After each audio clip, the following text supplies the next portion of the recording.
Why did the entire training yard suddenly go silent when the medic refused help?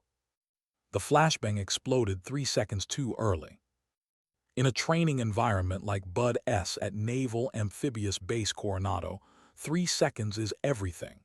3 seconds is the difference between instruction and disaster.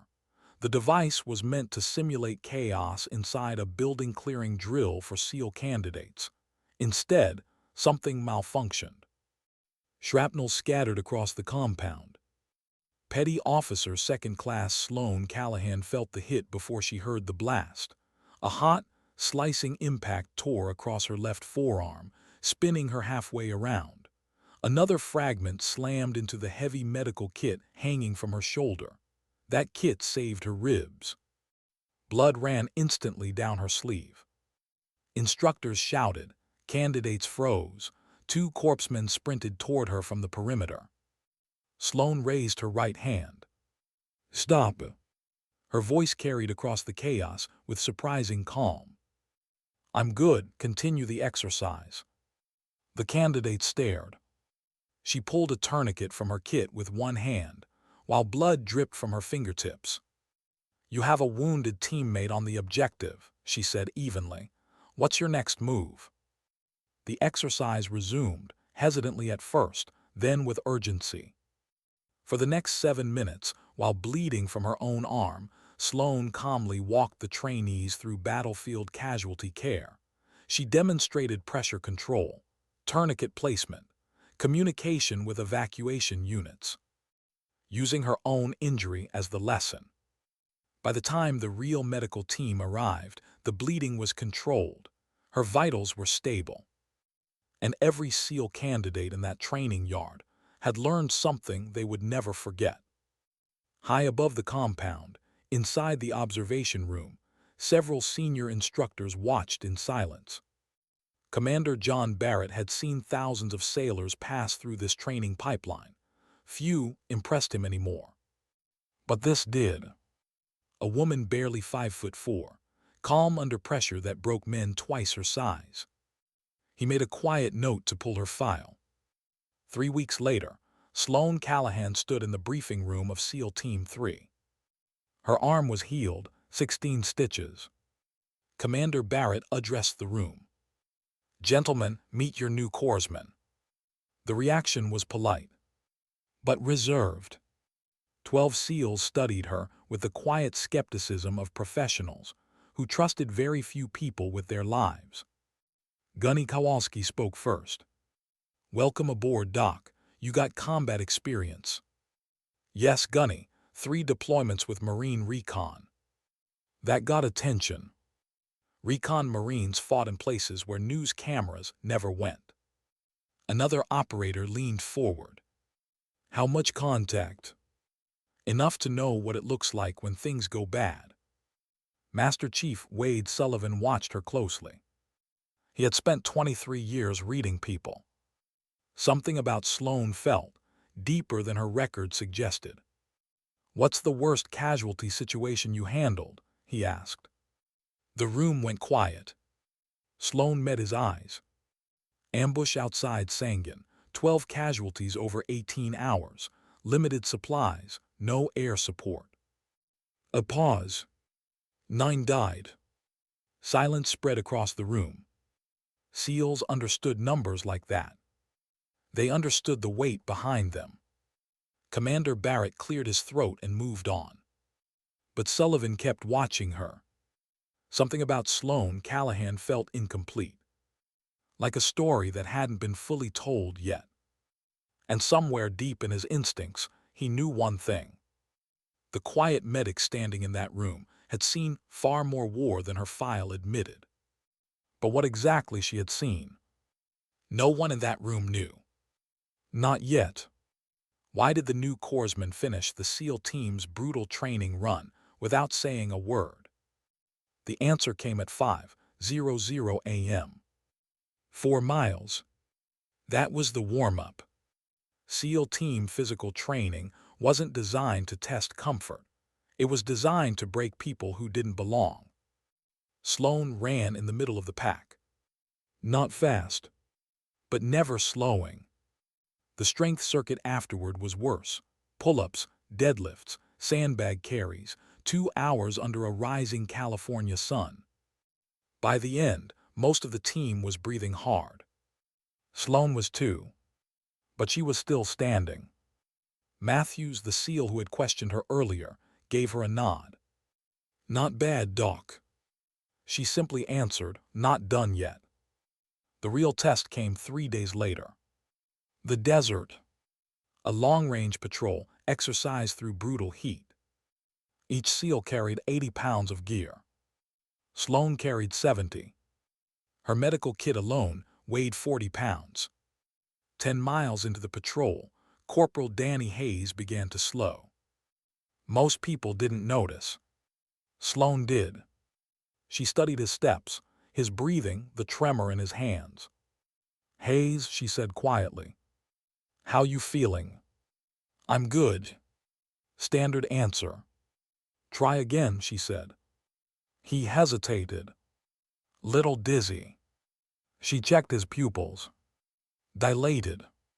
His balance was off.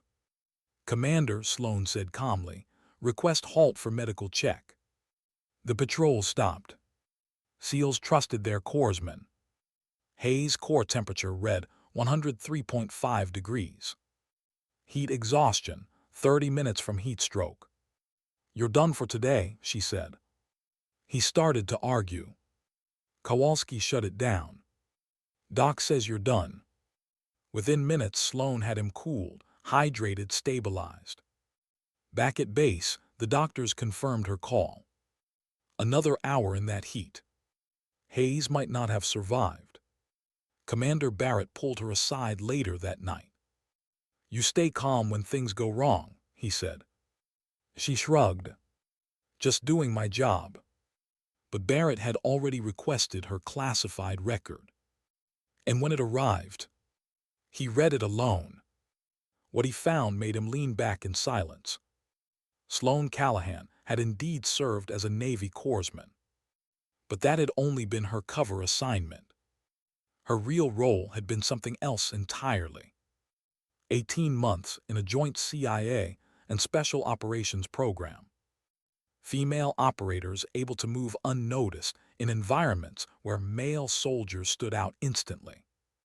Her specialty was listed simply: precision marksman. 47 confirmed eliminations. Ranges up to 1,400 meters. 0 failed missions. Elite sniper. One of the best.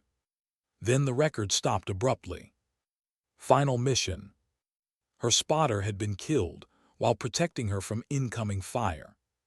She finished the shot. Completed the mission.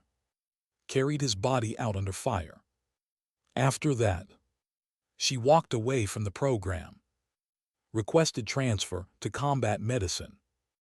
The psychological evaluation mentioned one phrase: survivor's guilt. Commander Barrett closed the file slowly. Now he understood her composure and the quiet sadness behind it. Some warriors didn't leave war. They simply changed the way they fought it. Why did Master Chief Sullivan start watching the team's medic more closely than anyone else? Because small things didn't add up. During a weapons maintenance session, Sloane reached instinctively for a rifle cleaning kit. Then corrected herself. Another time, while demonstrating casualty care positioning, she placed the imaginary patient in a position that also provided a clear firing lane. That wasn't medical training. That was tactical instinct. Sullivan said nothing. He simply observed. Then the deployment orders came. Afghanistan. 3-month rotation. Training local forces. Unofficially hunting high-value targets. 2 weeks later, SEAL Team 3 arrived at their forward operating base outside Kandahar. The desert looked exactly like Sloane remembered. Dust, heat, and the quiet tension that lived in combat zones. 5 weeks passed. Then the mission came. A Taliban commander planning attacks on Afghan government forces. Insert before dawn. Observe. Confirm identity. Eliminate target. Extract. Standard operation. They landed by helicopter in darkness and moved toward the objective. 2 kilometers out, Sullivan stopped suddenly. Fresh tracks. 8 or 10 men. Recent. A patrol. Barrett considered it. Continue to objective. Increase security. They reached their overwatch position just before sunrise. The compound appeared quiet. 5 armed men in the courtyard. One matched the target description. Authorization came quickly. Kowalski, Barrett said. You're cleared to fire. Then the world exploded. Machine guns erupted from hidden positions. RPGs slammed into rocks around them. It was an ambush. Perfectly planned. The compound had been bait. Taliban fighters surrounded the ridges. SEAL Team 3 was pinned down. Then Ramirez shouted, "I'm hit." Sloan's mind snapped into motion. Shoulder wound. Primary sniper disabled. The machine gun pinning them down was 820 meters away. Too far for most shooters under fire. Barrett tried coordinating suppressive fire. It wasn't enough. Then Sloan spoke. "I can take that shot." Silence filled the radio. "Doc, you're a medic," Barrett said. "I'm a lot of things," she replied quietly. "Right now, I'm the only one who can solve this problem." Who was the quiet medic when she picked up the sniper rifle? Sloan dropped her medical pack and sprinted through open ground under gunfire. 4 seconds. She dove beside Ramirez. Applied a pressure dressing to his shoulder. Then picked up the rifle. An M110. The weapon felt familiar. Like muscle memory she had tried to forget. Through the scope she saw the machine gun nest. 2 fighters. 820 meters. Wind 8 miles per hour from the left. Her breathing slowed automatically. 4 seconds in. 7 seconds hold. 8 seconds out. First shot. Miss. High and right. 3 years away from the rifle had dulled something. Panic flickered. She forced it down.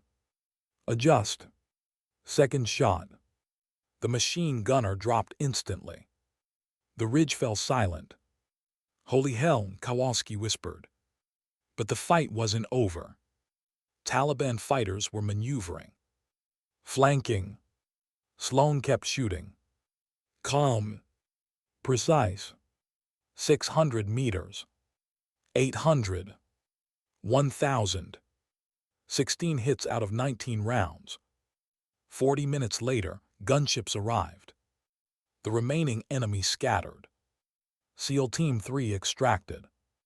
Only one serious casualty. Ramirez. And he would survive. Back at base, the team sat in stunned silence. Their medic had just fought like an elite sniper. Commander Barrett called Sloan into his office. He opened her classified file. "Why did you leave that program?" he asked. She hesitated. "My spotter died protecting me." His name was Marcus. Green Beret. Wife. 2-year-old daughter. "He pushed me out of the line of fire," she said quietly. "Took the bullet meant for me." She finished the mission. "But after that, I couldn't keep taking shots. So she became a medic. Saving lives instead of taking them." Barrett studied her. "Today you saved this team." She didn't answer. Because she knew the truth. Every shot still felt like breaking a promise she had made to herself. But sometimes, war didn't give you the luxury of choosing who you were. Sometimes it simply asked one question. What are you willing to do to bring everyone home alive? Why did the medic pick up the rifle again 2 weeks later? The call came before sunrise. Mass casualty. IED strike. Marine convoy hit. 12 wounded. Sloan arrived to chaos. Bodies scattered across the road. Smoke. Blood. Shock. She began triage instantly. Tourniquets. Chest seals. IV lines. Save who could be saved. Except who couldn't. Then she saw movement. Taliban fighters setting up a mortar. 600 meters away. If they fired, everyone on that road would die. Barrett's voice came over the radio. "Doc, can you take that shot?" Sloan hesitated for half a second, then handed medical care to Matthews. "Keep them alive." She grabbed the rifle, settled behind a rock. First shot. Mortar operator dropped. Second shot. Machine gunner fell. Third shot. A runner went down. The rest fled. Sloan returned to treating casualties like nothing had happened.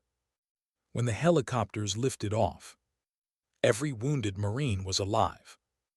That night, Sullivan sat beside her in the armory. "You know what impressed me," he said. "Not the shooting. The way you switched between roles." She cleaned the rifle quietly. "You don't balance killing with saving," she said.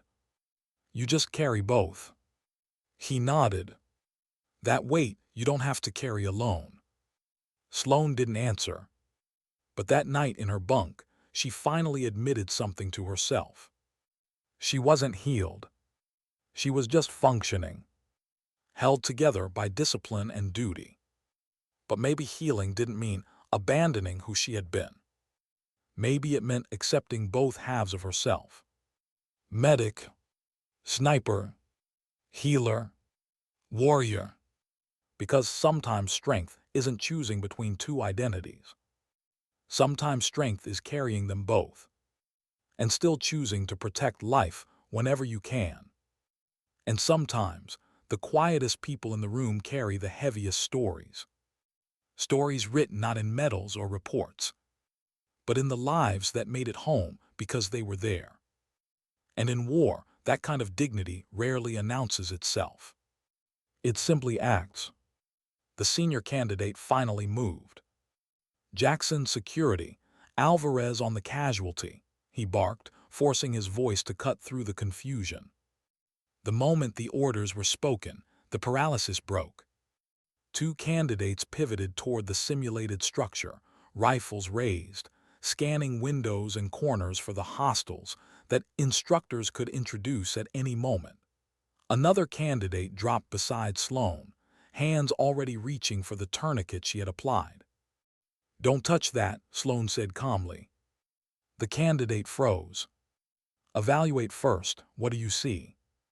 The young man swallowed, forcing himself to slow down. His name tape read KELLER. Sweat was already dripping down the sides of his face despite the cool coastal air. A penetration wound left forearm. Tourniquet applied, high and tight. Bleeding controlled but still seeping. "Good, what next?" "Secondary assessment," Keller replied, his voice gaining a little steadiness. "Check for additional wounds." "Then do it." Keller carefully checked her shoulder, ribs, back, and legs, while another candidate maintained security over them. The simulated gunfire speakers mounted around the training yard continued blasting bursts of rifle fire to maintain the scenario. "Clear, no other visible injuries," Keller said. Sloan nodded once. "Now treat me like I'm not standing here talking to you." He blinked. "Yes, ma'am." Keller cut away part of her sleeve with trauma shears from her own kit. The wound was ugly, but clean shrapnel had sliced through muscle without shattering bone. "Pressure dressing," Keller said to the others. Alvarez passed one over. They worked fast now, movements smoother as adrenaline and training merged. One of the instructors watching from the perimeter folded his arms. "She's still bleeding," another muttered. "She knows," the first replied. Across the yard, Jackson called out. Movement second floor. Two figures in black protective gear appeared in a window, role players acting as enemy combatants. Contact. The candidates opened fire with training rounds. Bright paint bursts exploded across the window frame as the role players ducked out of sight. Sloan watched the chaos while Keller finished wrapping the pressure bandage. Casualty ready for movement, Keller reported. Where's your casualty collection point? Sloan asked. Keller hesitated. The team leader answered. Behind the west barrier, 20 meters. Then why are we still here? Sloan asked. The question hit like a hammer. Move. Two candidates lifted her carefully, despite Sloan's clear ability to walk. The scenario demanded they treat her as incapacitated, and they followed the rules.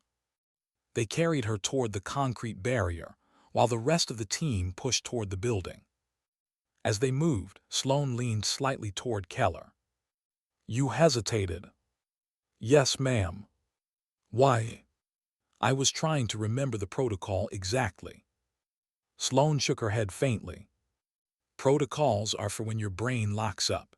In the real world, bleeding beats protocol every time. They reached the casualty point. The instructors called end exercise over the loudspeaker. Everything stopped instantly. The speakers shut off. The role players stepped out of the building laughing and removing their helmets. And Sloan finally let out a slow breath. Now the corpsmen ran in. This is where you don't argue, one of them said firmly as he knelt beside her. Sloan allowed them to guide her onto a stretcher. You waited longer than you should have, the corpsman muttered while inspecting the wound. They needed it, she replied. They'll get plenty more training. Not like that moment. The corpsman didn't answer. They loaded her into the waiting medical cart and drove toward the small clinic near the edge of the compound. Behind them, the candidates stood in formation while the instructors began their brutal debrief. The clinic smelled like antiseptic and salt air. A Navy doctor examined the wound while a nurse cleaned away the blood. Lucky, the doctor said. Story of my career, Sloan replied. The doctor glanced up. You were 3 centimeters away from a radial artery tear. 3 seconds early, Sloan said. Everything's about 3 today. The doctor gave a dry smile. Still going to need stitches, and probably a few days off. Sloan laughed. Not happening. Lieutenant. Petty officer, she corrected automatically. Petty officer, the doctor sighed. You took shrapnel during a training malfunction. You are not going back to work tomorrow. Sloan leaned back slightly. We both know I will. The doctor paused. You SEAL instructors are impossible. I'm not a SEAL.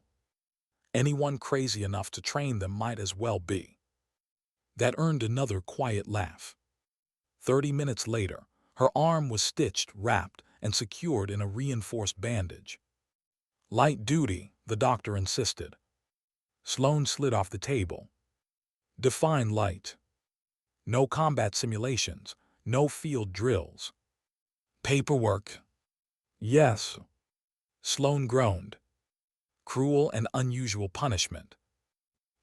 Outside, the afternoon sun was beginning to drop toward the Pacific. The Bud S compound was still buzzing with activity. As Sloan walked back toward the training field, the candidates were finishing their debrief circle. The senior instructor spotted her first. You're supposed to be in the clinic. I was, Sloan replied. And now you're not. Observation only, she said, lifting the bandaged arm. The instructor shook his head but allowed it. When the candidates saw her, a ripple went through the formation. Keller looked like he might faint. Sloan stepped in front of them. At ease. They relaxed slightly. You all froze, she said. No one argued. That's normal. A few surprised glances appeared. "What matters," she continued, "is how fast you recover." She pointed at Keller. "You recovered first." "Yes, ma'am." "You still hesitated." "Yes, ma'am." "That hesitation gets people killed." Keller nodded slowly. Sloane turned to the rest. "You think combat gives you time to think through every step." Silence. "It doesn't." She tapped her bandaged arm. "This is a gift." Confused looks spread through the group. "Because you froze here," she said, gesturing to the training yard. "Not in Fallujah, not in Kandahar, not in some alley where nobody's coming to save you." Her voice stayed calm but carried across the yard. "You will freeze again. Every operator does." She scanned their faces. "The difference between a good operator and a dead one is how fast you start moving again." No one spoke. Finally, the lead instructor stepped forward. "Training resumes at 500 tomorrow." A collective groan moved through the exhausted candidates. Sloane smiled slightly. "Bring better answers next time." As the formation dismissed, Keller approached hesitantly. "Ma'am." "Yes." "Were you really okay continuing the exercise?" Sloane glanced down at her arm. "I knew the bleeding wasn't catastrophic." "And if it had been?" She met his eyes. "Then your training just got a lot more real." Keller nodded slowly. For the first time since the explosion, he understood. And Sloane Callahan walked back toward the instructor building, already planning the next exercise. Because tomorrow's lesson would be harder. And no one would be freezing. Why did the range suddenly go silent the moment she stepped onto it? The question hung in the morning air like the fog, rolling in from the Pacific. The Bud S compound was rarely quiet. Metal clanged. Boots pounded sand. Instructors barked commands that carried across the training fields like distant thunder. But today, just for a moment, everything paused. Sloane Callahan noticed it immediately. Not because anyone saluted her, no one did. Not because anyone greeted her, no one dared. It was the way a few instructors glanced at each other when she walked past. The way a logistics officer suddenly stepped aside without speaking. Something had changed. Sloane kept walking. Her bandaged arm was stiff this morning, wrapped tight beneath her sleeve. The stitches pulled slightly when she flexed her fingers, but the pain was manageable. Pain was information, nothing more. The sun had barely cleared the horizon when she reached the long-distance shooting range. Rows of steel targets stretched across the sandy terrain. Wind flags fluttered lazily, their red cloth snapping in slow rhythm with the ocean breeze. And the candidates were already there. Prone positions. Rifles steady. Waiting. The senior instructor spotted Sloane approaching. "You're not supposed to be here," he said flatly. "Observation only," she replied. "You said that yesterday." "And I meant it yesterday." He studied her for a moment. "You hear the news?" "No." His jaw tightened slightly. "Washington's sending observers next week." Sloane raised an eyebrow. "Congressional." "Pentagon oversight." That explained the tension. Oversight visits always did. They meant paperwork, cameras, people who had never smelled cordite asking why things were done the way they were.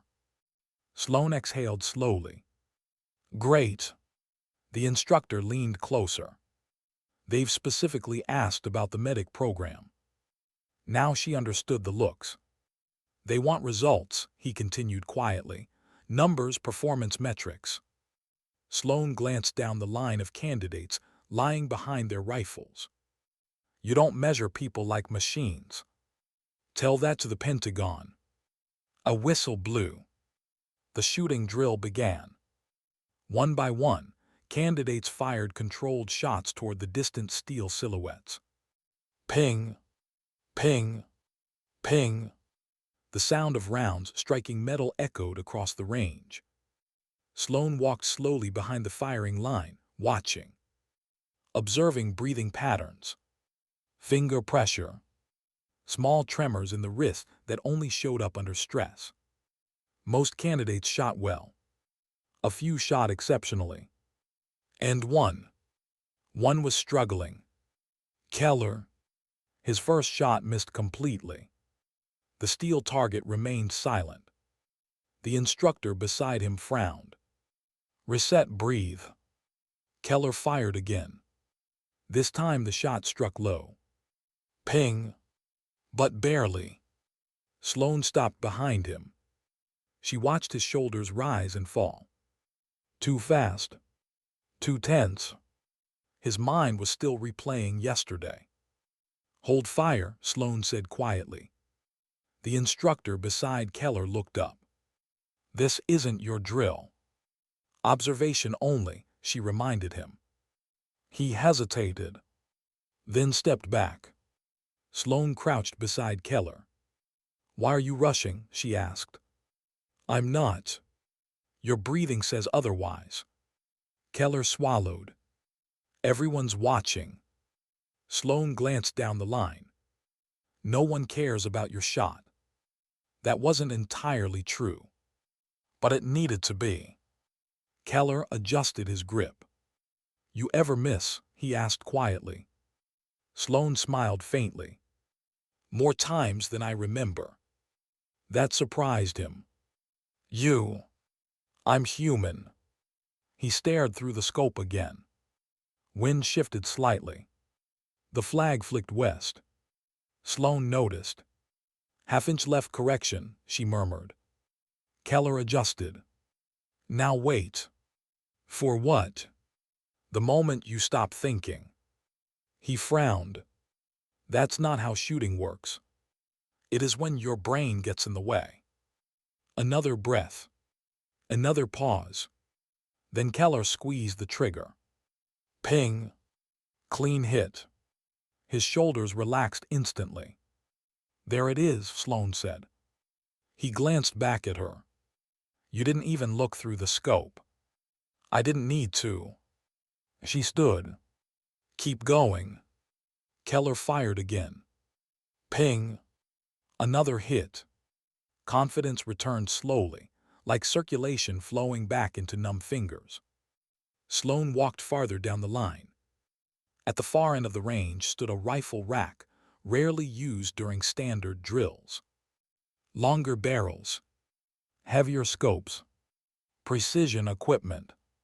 Sniper rifles. She paused. A young instructor nearby noticed her gaze. You thinking about it? Thinking about what? Demonstration. Sloane shook her head. Not today. But the instructor smirked. You know they've heard stories. Stories get exaggerated. Not these ones. Sloane ignored him. But something inside her stirred. Memories she usually kept locked away. Dusty rooftops. Cold mountain winds. The slow rhythm of breathing through a sniper scope. And the moment where a single decision changed everything. She pushed the memory aside. Something stayed buried for a reason. Across the range, the drill continued. Candidates rotated positions. Standing shots now. Harder. Less stable. Keller struggled again, but recovered faster this time. Sloane noticed. The lesson was sticking. That mattered more than perfect scores. After an hour, the whistle blew again. Clear rifles. Metal bolts clicked open. The candidate stood. Sweaty. Tired. Hungry. But sharper than yesterday. The senior instructor gathered them. Tomorrow we begin urban response drills. A few groans escaped the group. Those involve live scenario medics, he added. Eyes shifted toward Sloane. Someone finally asked the question sitting in everyone's mind. Ma'am, are you running it? Sloane tilted her head slightly. Does that worry you? Yes, ma'am. A few quiet laughs followed. Good. Fear kept people alert. She folded her arms carefully, mindful of the stitches. Urban combat isn't about speed, she said. It's about clarity. The candidates listened closely now. You'll hear chaos. She tapped her temple. But the real fight happens here. One candidate asked quietly, how do you stay calm when everything goes wrong? Sloane looked out across the empty targets. The steel silhouette stood motionless in the sun. For a moment she didn't answer. Because the truth wasn't simple. Sometimes you didn't stay calm. Sometimes your heart hammered so hard it blurred your vision. Sometimes fear climbed into your throat and refused to leave. And sometimes you moved anyway. Finally she said, you don't wait for calm. They leaned closer. You move through the noise. The wind shifted again, rattling the flags along the range. Sloane watched them flutter. And somewhere deep inside her chest, a memory stirred again. Not from yesterday. Not from training. But from a mission years ago. A rooftop. A rifle. A choice she had never fully spoken about. The kind of choice that stayed with you long after the battlefield was quiet. She exhaled slowly. The candidates didn't notice the shadow crossing her expression. But the senior instructor did. Everything all right? He asked quietly. Sloane nodded once. Yeah. But there was something she hadn't told them. Not yet. Because the mission that shaped her career was the same mission that almost ended it. And if the Pentagon observers coming next week started asking the wrong questions, that buried story might finally surface. Some lessons, after all, refused to stay hidden. And sometimes the past returned, right when you were finally starting to breathe again.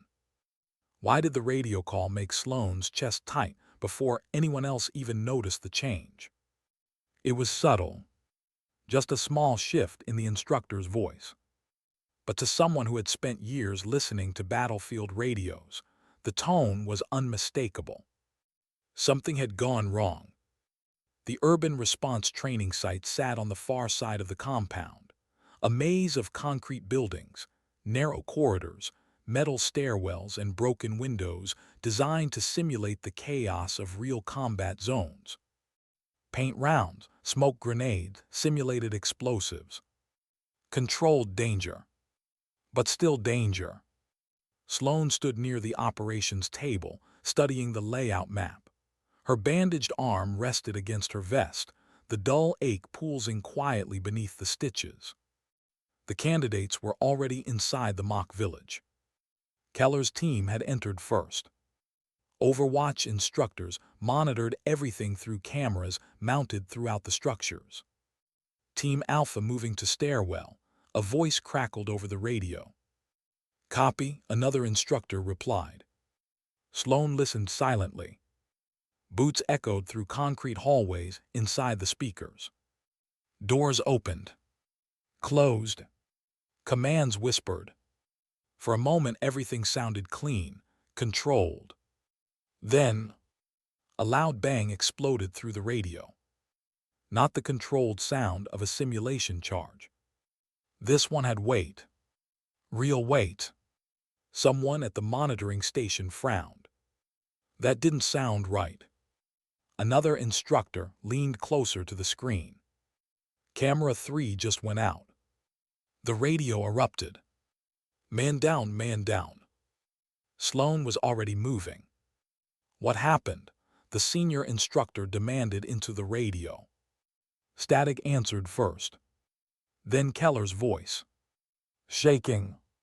Explosion on second floor, possible structural collapse, Jackson's hit. Sloane grabbed the nearest medical pack without thinking. Training pause, someone shouted. But Sloane was already running toward the building. Behind her, the senior instructor cursed. Call the safety team. Inside the structure, the air smelled different. Burnt dust. Concrete powder. The second-floor stairwell was partially collapsed, chunks of plaster scattered across the steps. Keller's team crouched near the hallway corner. Jackson lay on the floor. Blood soaked through his pant leg. Back up, Sloan said firmly. The candidates moved instantly. Training or not, her voice carried the authority of someone who had done this before. She knelt beside Jackson. The wound was bad. Metal fragment lodged deep in the thigh. Arterial bleeding. Bright red. Vast. Tourniquet, she said calmly. Keller was already handing it to her. Good. He was learning. Sloan tightened the strap above the wound. Jackson groaned as the pressure cut the bleeding. Stay with me, she told him. What happened? He muttered. Training equipment malfunction, Keller answered. But Sloan wasn't listening. She was scanning the hallway.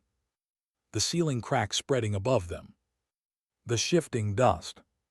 Everyone out, she said suddenly. The team hesitated. Now. Her tone changed everything. They moved quickly. Two candidates lifted Jackson carefully, while Sloan guided them down the unstable stairwell. Each step creaked under the extra weight. Chunks of plaster fell from above. No one spoke. Outside, the safety crew rushed forward with a stretcher. Sloan stepped back as the medics took over. Jackson was conscious. Bleeding controlled. He'd live. The senior instructor approached Sloan, breathing hard. Report. Fragment wound, probably from faulty SIM charge casing, she said. Structural damage. Minor but unstable. He nodded toward the building. Range safety already called. Sloan glanced back at the structure. Something about the explosion bothered her. Too loud. Too sharp. Not the dull pop of standard training charges. But she kept that thought to herself. For now. Keller approached slowly. His hands were still shaking. Ma'am. You did well, Sloan said. His eyes widened slightly. I froze again. Yes. But you moved faster. He nodded slowly. Then asked the question quietly. Did you know the ceiling might collapse? Sloan watched the cracked windows above them. Experience teaches you what sounds wrong. Keller followed her gaze. You've heard that sound before. It wasn't a question.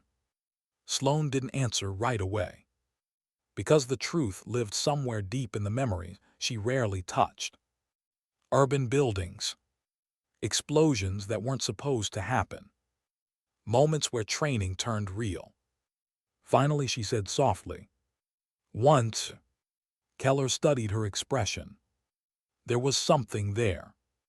Something heavier than a training accident. Before he could ask more, the base commander arrived.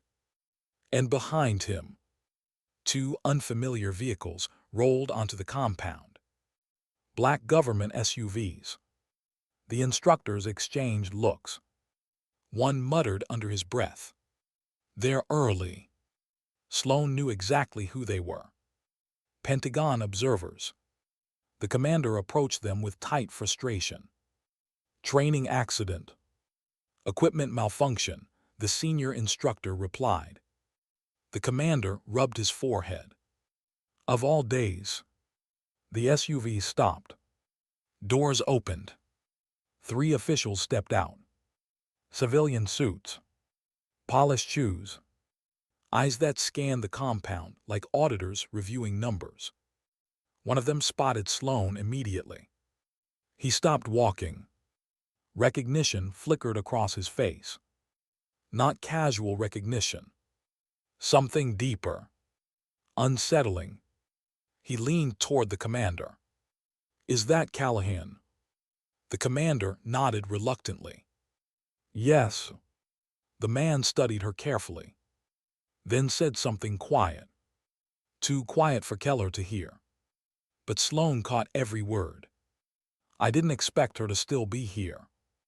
A strange silence settled around the group. Sloane felt it immediately. That old familiar tension. The kind that came when people remembered something you wished they'd forget. The man in the suit walked closer. Stopped a few feet away. Petty Officer Callahan. Her posture stayed relaxed. Yes, sir. His eyes moved briefly to the bandage on her arm. Still collecting shrapnel, I see. A faint smile touched Sloane's lips. Comes with the job. The official didn't smile back. Instead, he asked a question that made the nearby instructors shift uncomfortably. Tell me something. Are the stories about you true? The yard went quiet. Even the wind seemed to pause. Sloane tilted her head slightly. What stories? The man's gaze sharpened. The rooftop mission in Helmand. Keller saw it then. Just for a second. The calm expression on Sloane's face flickered. Like a memory had slammed into her chest. Gone in an instant. But not invisible. She answered evenly. There are a lot of stories about Helmand. The official studied her longer. Then nodded once. We'll be reviewing that operation this week. A slow knot tightened somewhere deep inside Sloane. Of course they would. Because the Helmand mission wasn't just a story. It was a decision. One moment. One shot. A moment that saved lives. And ended others. A moment that had followed her ever since. The official turned back toward the commander. Let's begin the oversight inspection. The group walked toward the administration building, leaving Sloane standing near the training field. Keller approached quietly. What was Helmand? He asked. Sloane stared at the damaged building for a long moment. Dust still drifting through the broken windows. Finally she said softly, something I hoped would stay in the past. Keller didn't press further. But he couldn't shake the feeling that the Pentagon observers hadn't come here just to inspect training. They had come for her. And whatever happened on that rooftop years ago was about to return. Why did Sloane feel like the air had grown heavier the moment the observers stepped inside the command building? Nothing outside had changed. The wind still rolled in from the Pacific. Candidates still moved across the training field. Radios still crackled with the everyday rhythm of drills and corrections. But something deeper had shifted. The kind of shift that didn't show on the surface, but everyone felt it. Sloane stood near the edge of the training yard, watching Keller's team reset equipment after the accident. Her bandaged arm throbbed slightly, a slow pulse reminding her that even controlled environments could turn unpredictable. Across the compound, the black SUVs remained parked like quiet warnings. Keller approached again, carrying a crate of training rounds. You think they're really here because of that old mission? He asked. Sloane didn't answer right away. Because the honest answer wasn't simple. Oversight teams always claimed they were reviewing procedures, budgets, readiness. But sometimes they came looking for people. They're here because someone above them asked questions, she said finally. And those questions lead to you. Maybe. Keller set the crate down. You saved people, didn't you? The question carried genuine belief. Sloane looked at him. That kind of certainty always made her uneasy. War doesn't divide things that cleanly, she replied. Keller frowned slightly. Before he could ask more, a voice called from the instructor building. Callahan, Commander wants you inside. Sloane exhaled slowly. Here we go. The conference room inside the building felt colder than the ocean breeze outside. 4 people sat around the long table. The base commander, the senior training officer, and the two men from Washington. The third observer, a woman with a quiet, analytical gaze, stood near the wall reviewing a digital tablet. When Sloane entered, every conversation stopped. The older man she had recognized earlier folded his hands. Petty Officer Sloane Callahan. Yes, sir. Please sit. She didn't. Standing is fine. A flicker of annoyance crossed his face. The woman by the wall looked up from the tablet. Your record is unusual. That's one word for it, Sloane said calmly. The base commander cleared his throat. This is Deputy Director Mark Ellison, he said, gesturing to the older man. Ellison nodded slightly. And Commander Dana Whitaker, he added, indicating the woman with the tablet. Whitaker studied Sloane with quiet curiosity. Ellison leaned back in his chair. Let's talk about Helmand. The room went still. Even the hum of the overhead lights seemed louder. Sloane's posture didn't change. What about it? Ellison slid a file across the table. The folder stopped inches from her hands. Rooftop Overwatch Mission, Village Perimeter, June 14th. She didn't touch the file. I remember the date. Good. Ellison opened the folder himself. Inside were satellite photos. Drone stills. Red circles marking positions. Targets. Movements. Lives reduced to shapes on paper. You were operating as Overwatch sniper for a joint rescue team, he said. Yes. Your job was to neutralize threats if the extraction team came under attack. Yes. Ellison tapped one of the photos. A man exited a building across the street. Sloane said nothing. He was unarmed, Ellison continued. The air in the room tightened. He was running, Ellison added. Still silence. Ellison leaned forward slightly. And you shot him. The words landed like stones. The base commander shifted in his seat. Whitaker watched Sloane carefully. Finally, Sloane spoke. He was running toward the extraction team. Ellison nodded slowly. But unarmed? Yes. So why fire? Sloane's eyes drifted to the window for a moment. Outside, the training yard stretched in the sunlight. Candidates moved across the sand, unaware that a decision from years ago was being dissected inside this room. He wasn't unarmed, she said quietly. Ellison lifted a brow. The drone footage shows no weapon. Because it wasn't a rifle. Whitaker leaned forward slightly now. What was it? Sloane looked back at the photos. His hand was inside his jacket. Ellison shrugged faintly. That's not unusual. No, Sloane said. It's not. She paused, then added quietly. But the way he was running was. Whitaker studied her expression. You recognize the behavior. Yes. What behavior? Sloane exhaled slowly. The kind where someone's already made peace with dying. The room went silent again. Ellison tapped the photo once more. The after-action team found no explosives on the body. Sloane didn't flinch. I know. Then your assumption was wrong. Sloane finally reached forward and closed the file. The soft thud echoed in the quiet room.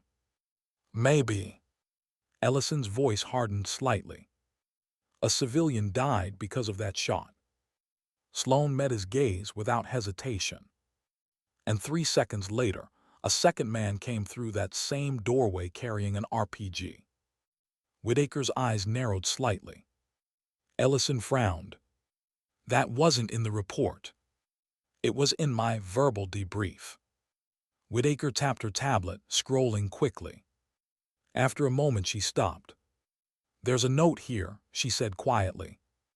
Ellison turned toward her. What note? Whitaker read from the screen. Second hostile, neutralized by rooftop overwatch before rocket launch. Ellison looked back at Sloan. You're saying the first man was acting as distraction. I'm saying that village had used suicide couriers before, Sloan replied. Whitaker asked softly. And the team on the ground?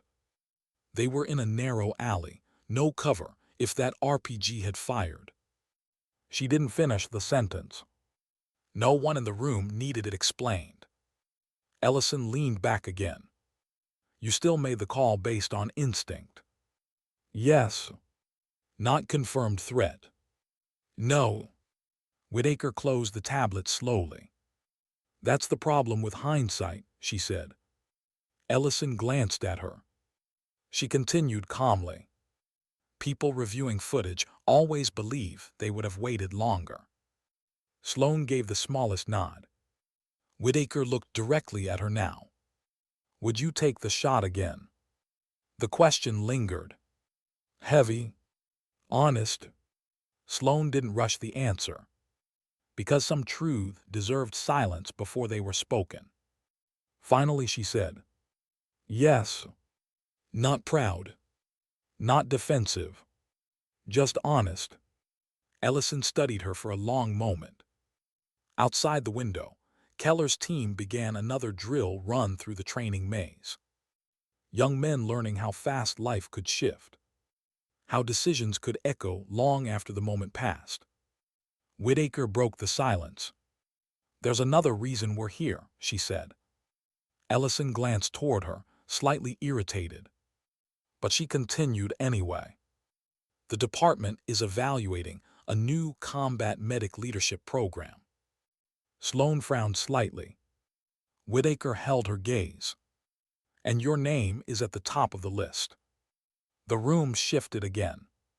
The base commander blinked. You're recommending her. Whitaker nodded once. The people who make the hardest decisions are usually the ones who understand the weight of them. Ellison didn't look pleased. But he didn't argue either. Sloan stood quietly for a moment. Because promotions, recognition, programs, those things never erase the memories. They simply proved one thing. That sometimes the military didn't reward perfection. It trusted people who had already faced the cost of being wrong. Whitaker gathered her tablet. We'll continue the inspection tomorrow. Sloan turned toward the door. But before she stepped out, Ellison said one last thing.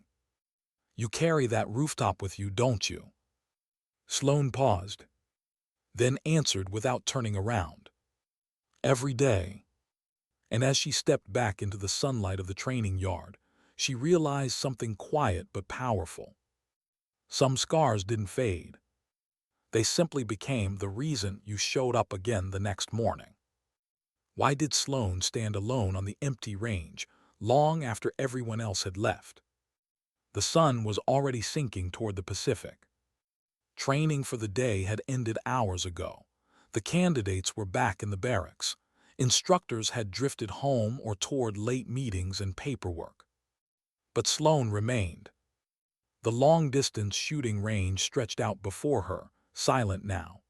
The steel targets stood in the distance like quiet sentinels, catching the last gold light of evening. Wind brushed across the sand. Soft.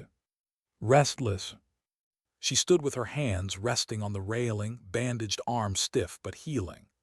The pain had dulled into something manageable, more reminder than injury. Behind her, footsteps approached slowly. She didn't turn.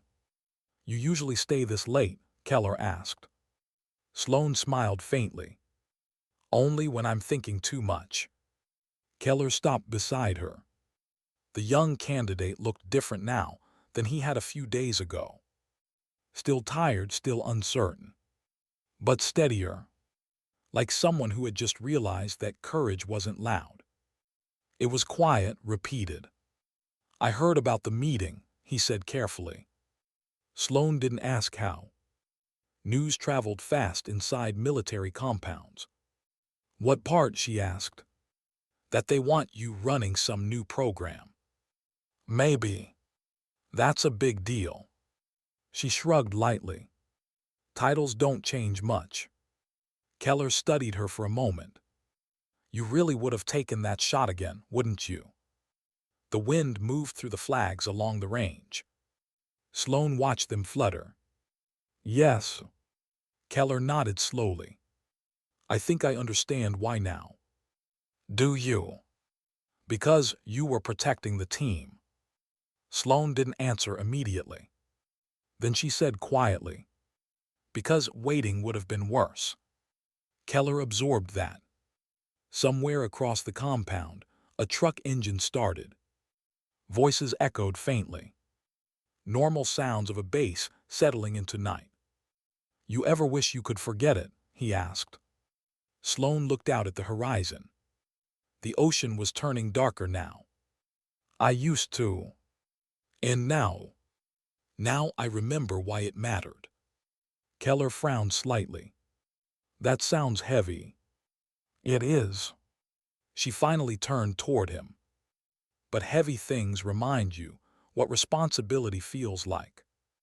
Keller leaned against the railing beside her. You know, when I got here, I thought the strongest people were the ones who never doubted themselves. Sloane chuckled quietly. That's the fastest way to make a bad decision. So the doubt is good. The doubt means you care. Keller looked back toward the empty targets. Guess I froze because I cared too much. Maybe. He frowned again. That doesn't sound like praise. It's not. She pointed toward the distant steel silhouette. But the moment after you froze, you moved. He followed her finger. That's the part that matters. Silence settled again. The kind that wasn't uncomfortable. Just thoughtful. Eventually Keller asked, You think the observers will approve that program? Sloane shrugged. Depends on what they believe leadership looks like.